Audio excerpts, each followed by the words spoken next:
Hello, everyone. I'm Andrew Schmertz. For a few days every January, Davos, Switzerland, plays host to the world's most powerful and wealthy in an event known as the World Economic Forum. Sure, it's often called a big schmooze fest, an excuse for over-the-top parties in a highly controlled media atmosphere. But it does draw more than 40 world leaders, thousands of people, and the biggest names in business, which means if you want to be seen by them, you need to be there. In the next half hour, we'll bring you some of the best interviews we did, and we start with Tony Elumelu, one of Nigeria's most influential businessmen. Tony, your conference is on confronting catastrophic outbreaks, obviously very timely. Talk to me a little bit about that. I have quite some conferences I'm attending or panels I'm participating in, but one of them is about Ebola, the Ebola outbreak. But for me, at this point in time, as it is with the entire theme of the Davos, we should stop talking about challenges and begin to move towards action. Ebola has come, unfortunate situation, pandemics that we pray not to see again, but now we should be thinking of how to re-engage the communities that have been devastated by Ebola. How do we get them working again? How do we use economic solutions for providing succor, comfort, and hope and prosperity to these people?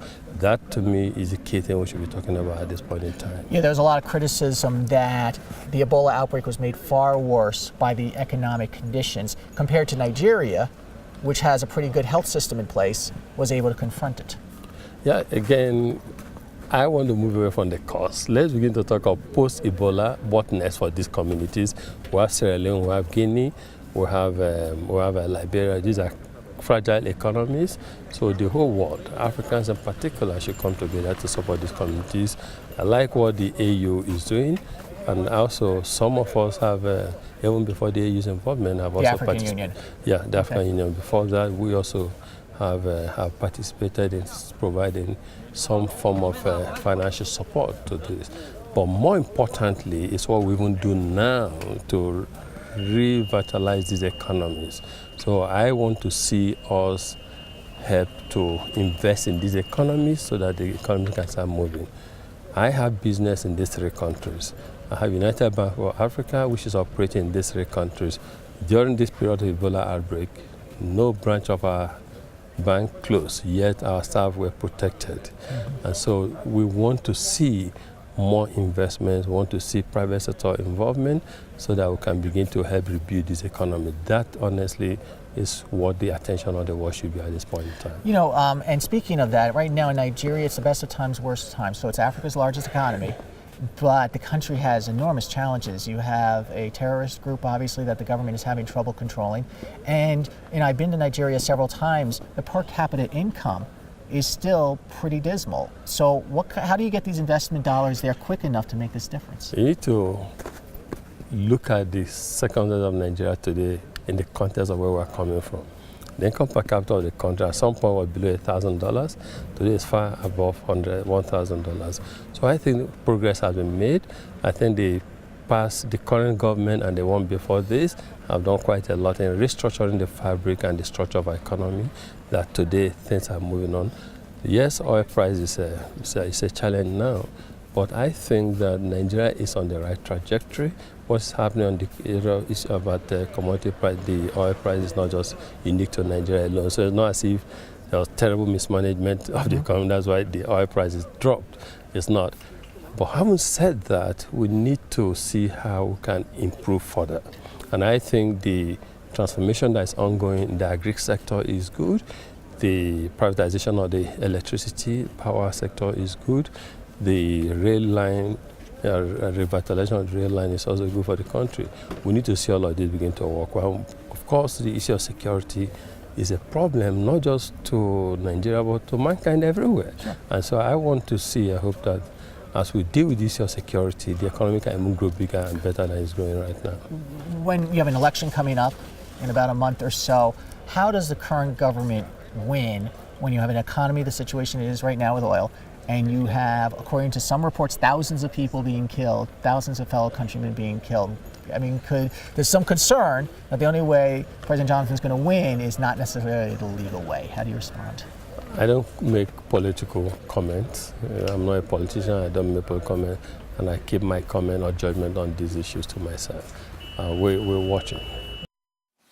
Just last year, Nigeria's economy passed South Africa's in size, making it the largest on the continent. South Africa has a host of problems stemming largely from a stagnant economy and high unemployment, issues South Africa's finance minister claims they are getting a handle on. Minister, this is your first year at the World Economic Forum. Your impressions so far? Well, as I said, it's a wonderful experience having to be in the same vicinity and participate in sessions with the decision makers of the world, both at a political level and at an economic level.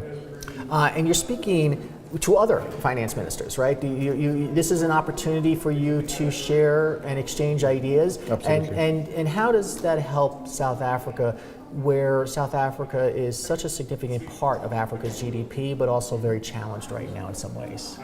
Look, sharing of experiences is in one way an exercise where you are able to learn from people who have had similar challenges in the past, but also from people who actually might be having solutions. But as we learn, there is this cross-pollination of ideas. There is an opportunity also for others to learn from us, because South Africa has been through a lot and we have actually been able to overcome a number of challenges. But indeed, we are challenged, and in Africa we are in a position to be able to attract foreign direct investment. And the fact that South Africa is a gateway into Africa is not just a myth, because indeed we are. But we're not only just a gateway into Africa, but we are also a preferred destination for investment, because they use most investors use our systems. We have a deep capital market, and we also serve as a clearing house for most of the investors as they come into Africa. Yeah, certainly the financial infrastructure is very advanced in South Africa and is, like you said, a gateway for investments. Where are you looking the most for investment dollars to be placed in South Africa? You still have a very commodities-based economy, which you're trying to balance out more. Look, we have a massive infrastructure rollout program that is currently underway, and it is attracting a lot of investment, both domestically and from outside. If you look at our imports, mainly have actually been on the rise, because we've actually been importing in order to invest in our infrastructure, but also into Africa itself. Our retail has gone into Africa and have unearthed tremendous opportunities. Our telecommunications industry and the financial services is growing its footprint into Africa. The GDP is said to still be about 1.3% or so. Is that we had projected 1.4 1.5 when we tabled our medium-term budget policy statement. We are looking at the latest developments, and we will be tabling that when we table our budget in February. Okay, so you're still having slow growth, you're having high unemployment. During the last election cycle, the criticism was this government is not doing enough and not equipped to turn the economy around. Can you talk about specific plans? There's only so much the government can do, we understand that, but specific plans to really jumpstart the South African economy. Look, firstly, I think there is a bit of unfairness in that we have been growing in the midst of a global slowdown. And if you talk real numbers, indeed, if you compare to others in Africa, we might be growing at 1.4%, but our 1.4, as we constitute 30% of the economy of the continent. That 1.4, compared to our peers in the region and in the continent, is actually quite something which is not, we're not on the decline. Better than some Eurozone countries are doing Absolutely, right now. yes. But we cannot be complacent, because that's not adequate in order to address our challenges of employment, our challenges of poverty in the country, and dealing with inequality. We therefore are aiming for better growth, and it is for that reason that we are investing in our infrastructure, because whilst infrastructure is going to be providing a platform for the economy to grow, but it also creates jobs. It also creates an opportunity for foreign direct investment and for people to invest in that infrastructure as we speak. Coming up, improving the economy by making sure people first have enough to eat. You're watching Rise Exchange.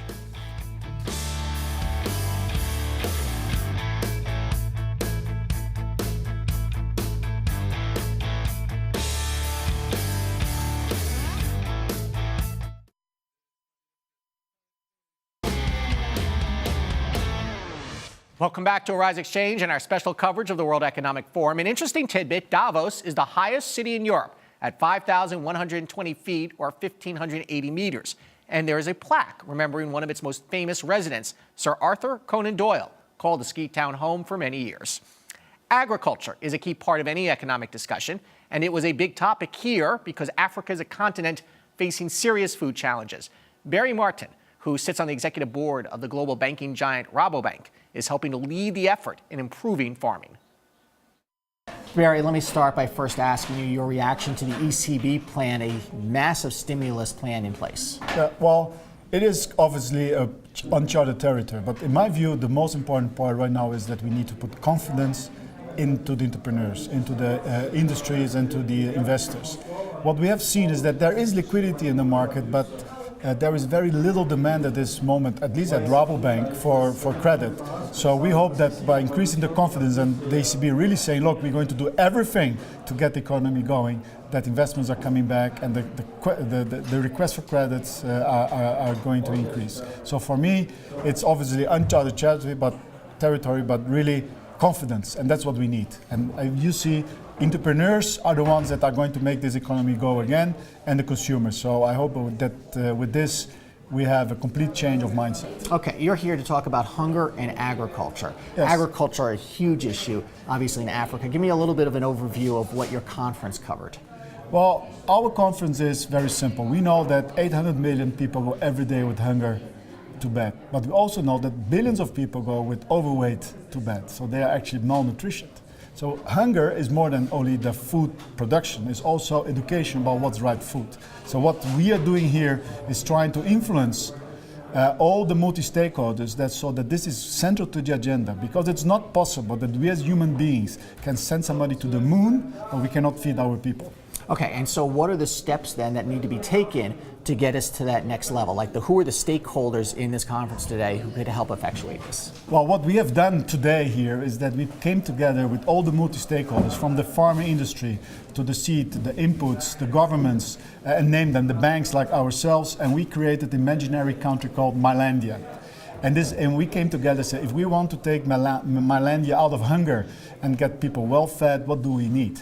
And that was the conference was about, and we came together in groups and everybody gave their input. And at the end, what you really see is that you need leadership, vision, where are you going to? And it was very interesting. Do you believe you have the adequate partners in some countries in Africa though, leaders in those countries who are good partners here? Because there's always been a controversy that the money goes there and disappears. Well, I think the reality is that what we really read now is the conscious that you need to organize the whole supply chain. If all the players in the supply chain do the right thing, create the market, I think you can absorb this, what you're talking about. But again, it comes to confidence. Why will I invest if I'm not sure that the cash flows are going to be generated and I can capture cash flows in the system? So we all very much promoting what we call a patient procurement platform, where we ask multi-stakeholders to come and let's create a market, let's make a secure market, a market that performs, a market that can settle. It could be through exchanges or through buyer contracts, and by means of having that, we can go back to the whole supply chain and make sure that everybody has confidence to produce. And do you have technology partners? We have technology partners because really technology, not only mobile phone, but also how do you get information to those farmers or to the players in the supply chain, or even to make the right payment systems, because that's very important. Financial inclusion and payment systems are also very important. We have those partners also at the table. Historically, there has been periods in the world where there's been huge hunger. World War II, for example. Any lessons we are learning from there that could help here? Well, what you clearly see from those lessons is that you really have to organize on a multi-stakeholder and have this vision. I think we had a vision in Europe. You think about my parents, they immigrated to Brazil in the period you are referring to of hunger, because they didn't see how it could happen. And you see that Europe turned around. They created cooperatives, they created financial inclusions, they developed new techniques of planting, new techniques of distribution. So I really think that for the first time we're coming together and needing this type of action together, a vision again to get out of this, eradicate hunger. And if you want to eradicate poverty, you need to first eradicate hunger. That's so simple. And I think by means of having all those multi-stakeholders together and the consciousness of not only some leaders, but all leaders, that by means of creating access, and it also means free trade, in my view, because sometimes you will have surpluses in one region of the world and needs in the other. So that's one way of tackling hunger, and create resilience, because farming is something that one day you have a climate issue and you don't have the food, so you need the access and you need to create resilience. Those two things together and proper policies and vision, I'm very sure that we can tackle hunger. There was a lot of discussion this year about economic inequality. This from a group that represents a fraction of the top 1% of wealth in the world. And this is where religious and moral arguments often come in. South Africa's Archbishop Thabo Makgoba spoke with my former Arise News colleague, James Blue. In many ways, this has been a year where they're talking about the new global context. How does religion play in that, and what do you think your contribution can or should be? Yes, the global context in terms of, for example, the current terror conflicts, the current attacks by some extremist groups have unfortunately been framed as religious conflicts and religious things. And so my role here is in the context of other religious people to say, no, we can't allow people to pervert a religion for their own ends. Because if you look at some of these extremist groups, they have a cause that make them to behave that way. And we don't justify their behavior, but we say address the issues that they are raising. But equally, we're saying it is sacrilegious to hate, to be greedy, to maim and to kill in the name of God. So we're bringing really our self-understanding into such a domain, lest we are misunderstood and our name and God's name is used in vain. Inequality is something that people really seem to be concerned about. How has that been an issue that's addressed here? Unfortunately, in the sessions that I've attended, the topic per se has not been raised, but I have tried, in fact, in the two sessions to say, hey, if we want to look at the root causes of conflict, you can name it religious, but at the bottom of that is a conflict about resources, it is a conflict about material, it is a conflict about power. And DAVOS is obviously an elitist context where people that have the means are here. But one prays that and hopes that in our aging, they will have a heart and actually contribute towards addressing inequality of opportunity, because where I come from, really, there could be inequality in education, in health provision, and the rest of those things. But inequality of opportunity is what is impacting negatively on most people in Africa. And so that needs to be more than talking about values and cultures. Inequality needs to be at the forefront. Ahead, a look at making education a priority for big business. You're watching Arise Xchange.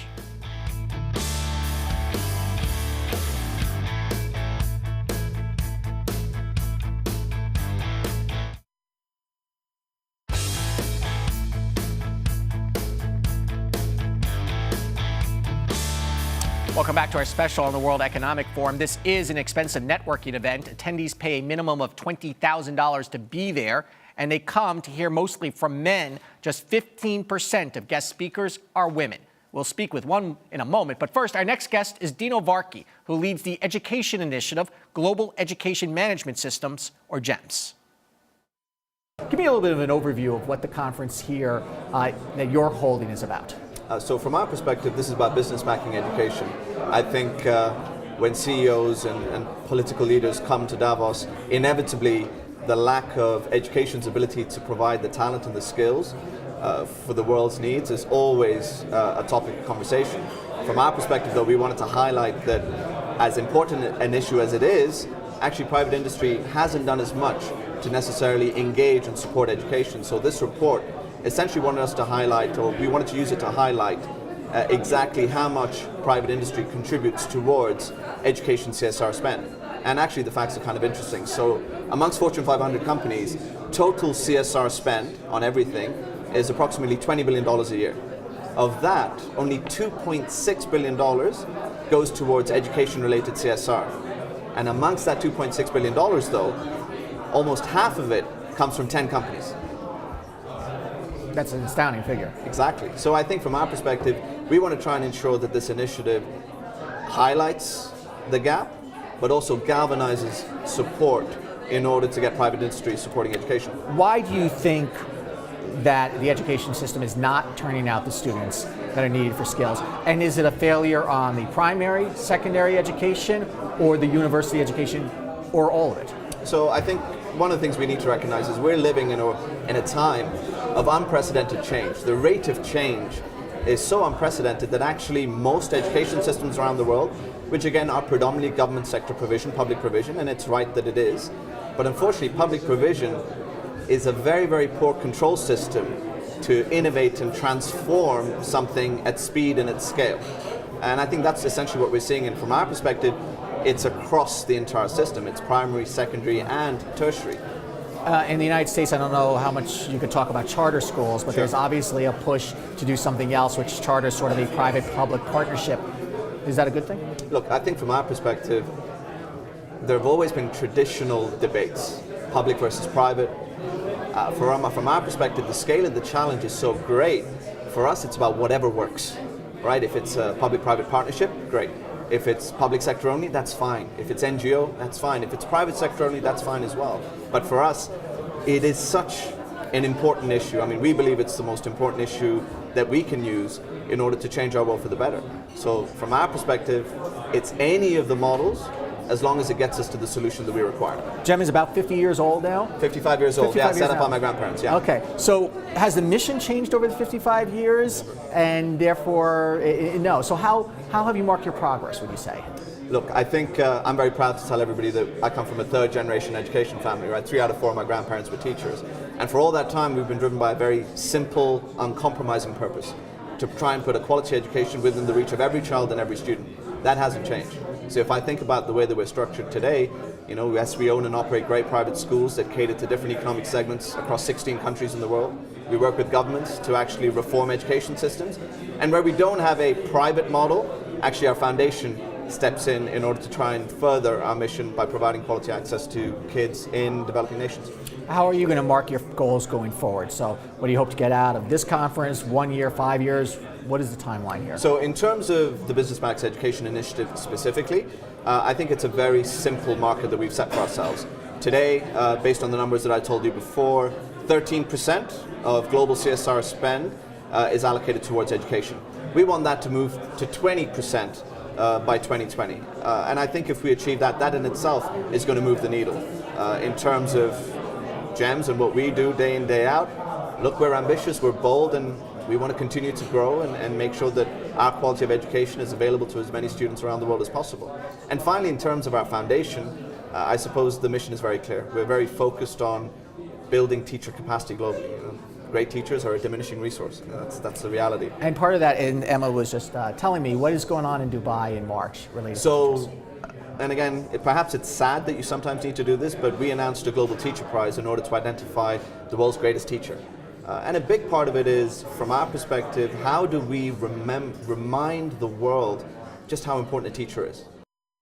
And while we're on the topic of education, Cecilia Rouse is the Dean of the Woodrow School at Princeton University and a former member of President Obama's administration. And we talked about recent education initiatives. What do people say, you know, because there's so many business leaders here and politicians, and you're in education, so how do you think that all kind of fits together? Well, it fits together in a few ways. One is it's an opportunity. This is Princeton's first time as an institution to be here. I was invited for myself as a professor, but for institutions such as Princeton or Harvard, UC Berkeley, it's an opportunity to showcase the faculty. It's also, let's face it, many of our alumni are here. So it's an opportunity to bring our alumni together and for us to meet with them and to see them. and it saves us from running around the country, much less the world. And finally, also, many of our alumni and our most generous supporters are here, and so it's a chance to meet them.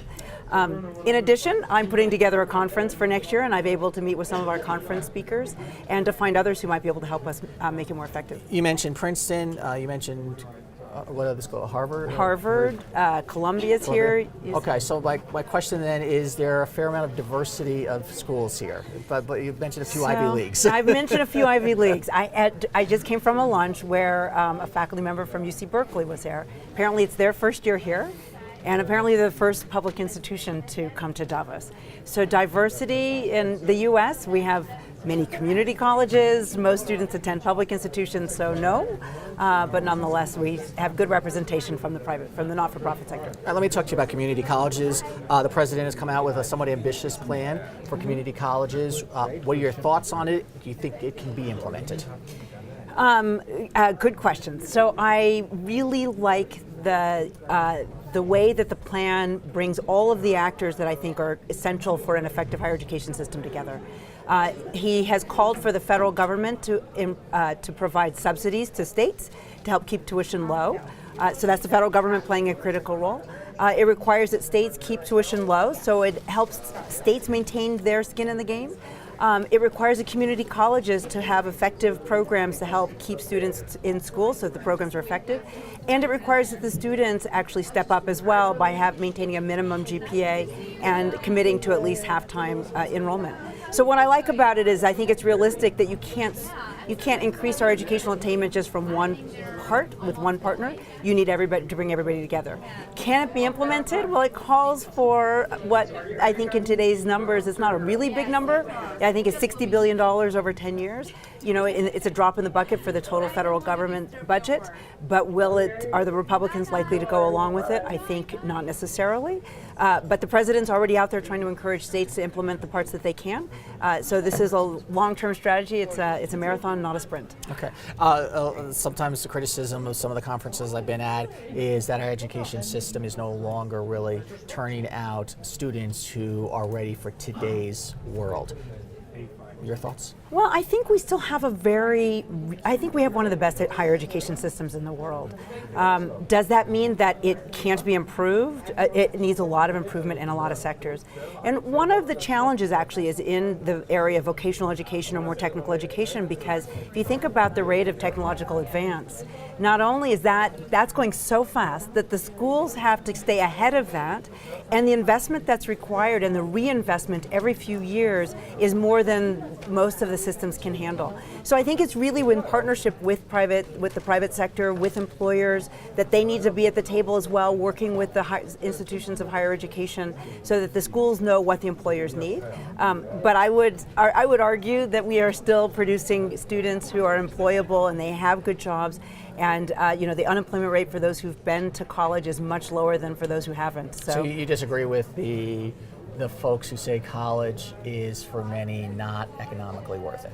So that argument, or when they make that claim, what they're really thinking about is they're thinking about the students that have taken on student debt, which is definitely for some students it's extremely high. But for most students, it's still an investment that's going to pay off. But like many investment, there's some risk, and so that's part of the reason why, for example, the Obama administration's implemented income-based repayment, and there are other ways to restructure the loan. But for most students, it's actually it's a gamble worth taking. And the next forum for the World Economic Forum will be in Cape Town. I'm Andrew Schmertz. Thanks for watching this special edition of Arise Exchange. Good night.